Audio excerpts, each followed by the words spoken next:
प्रायोजक हैं cancer healer centre, new beginning. 150 दिनों से चर्च प्रदर्शन कर रहा है वक्फ के खिलाफ केरला के अंदर, जहां से प्रियंका जी सांसद चुन करके आए थे, जहां से राहुल गांधी सांसद चुन करके आए थे।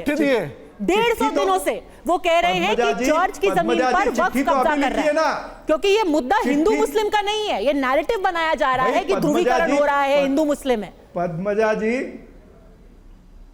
जी सापरा साहब, नहीं, आप इस नैरेटिव को आज धोने के लिए बैठी हैं, बीजेपी का एजेंडा चलाने के लिए बैठी हैं, तो ठीक है। लेकिन हमारा ये कहना है कि चिट्ठी तो आप लिखी है ना उन्होंने, तो चिट्ठी लिखी है तो उसका उत्तर दिया जाएगा। मैं क्या बोल रहा हूं, मैं तो कह रहा हूं चिट्ठी मैंने पहले चिट्ठी दी हुई है वायनाड में, मैं काम ना थोड़ी बोल रहा हूं। अब चिट्ठी का उत्तर क्या होगा ये थोड़ी ना बताएंगे। उत्तर देने के लिए तो आपके पास 12 ही घंटे। मैं आपको चिट्ठी दिखा देती हूँ। पहली चिट्ठी है केरला काउंसिल ऑफ चर्चेस की, ये है पहली चिट्ठी, एक अकेली नहीं है, केरला काउंसिल ऑफ चर्चेस। दूसरी चिट्ठी है चर्च ऑफ भारत की, उन्होंने भी यही बात कही है कि वक्फ हमारी जमीन पर कब्जा कर रहा है। तीसरी है Catholic bishops conference of India, और चौथा है केरला कैथोलिक बिशप्स काउंसिल। ये जो संगठन है वो पिछले 3-4 महीने से कह रहे हैं, क्योंकि ये बिल आपको याद होगा पिछले साल अगस्त में आ गया था, वो जा करके जेपीसी में भी मिले, उन्होंने जा करके कांग्रेस पार्टी के नेताओं से भी बात की, और उन्होंने कहा है कि भाई हमारी जमीन बचा लीजिए, हमें वक्फ से तकलीफ है, ये संशोधन जरूरी है।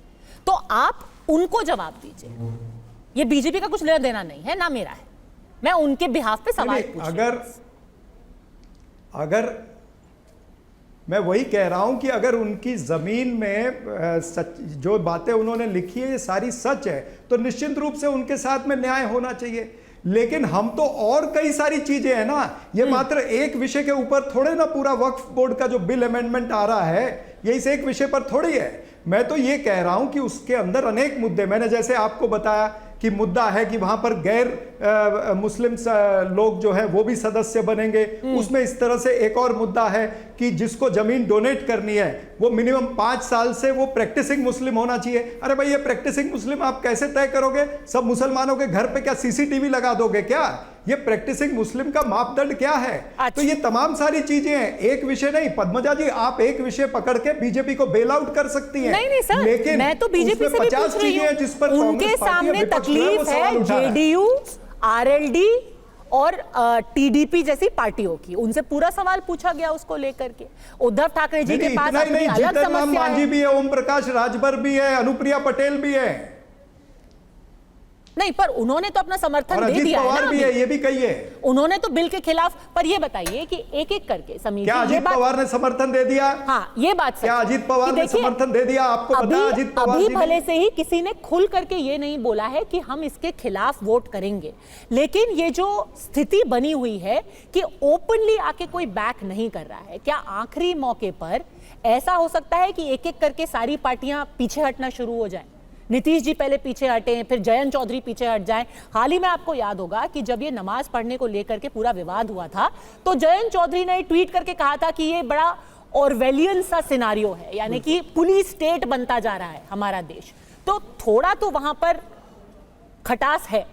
क्या कुछ हो सकता है कि एक एक सहयोगी दल पीछे हट जाए?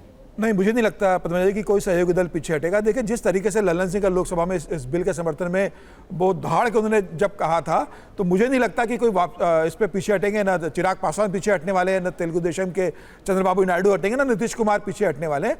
अगर नीतीश कुमार पीछे हटते हैं तो नीतीश कुमार को फिर ये भी कहना पड़ेगा कि भाई मैं इसके समर्थन में नहीं हूँ। तो उनका सरकार बिहार में तो उनकी सरकार भारतीय जनता पार्टी के साथ चल रही है। और अभी 2 दिन अमित शाह होके आए बिहार के दौरे पे। अमित शाह ने बहुत साफ कर दिया था उस दौरे के दौरान कि आने वाला सत्र में वक्फ बिल आने वाला है, और वहीं अमित शाह जी को कंफर्म कर दिया नीतीश कुमार जी ने कि हम इसका समर्थन करने जा रहे हैं। 2 दिन पहले ही नीतीश कुमार कंफर्म कर चुके हैं। तो आप तय मानिए कि कल लोकसभा में नीतीश कुमार की पार्टी जेडीयू का समर्थन करने वाली है।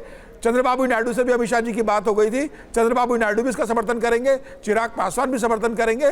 सत्ता में रह के, सरकार में रह के कोई भी दल की स्थिति नहीं है कि वो समर्थन न करे। और अगर समर्थन नहीं भी करते तब भी भारतीय जनता पार्टी के पास प्लान भी तैयार है, दूसरे लोग वोट करेंगे। भारतीय जनता पार्टी को ये बिल पास करने में कहीं दिक्कत नहीं आने वाली है, ये आप तय मान के चलिए। चंद्रबाबू नायडू समर्थन करे, नीतीश कुमार समर्थन करे या ना करे, चिराग पासवान करे या ना करे, लेकिन मुझे लगता है कि इनकी राजनीतिक मजबूरी भी है, क्योंकि आप समर्थन वापस लोगे तो फिर आपको खुलकर उनका पक्ष रखना पड़ेगा, मुस्लिम समुदाय का।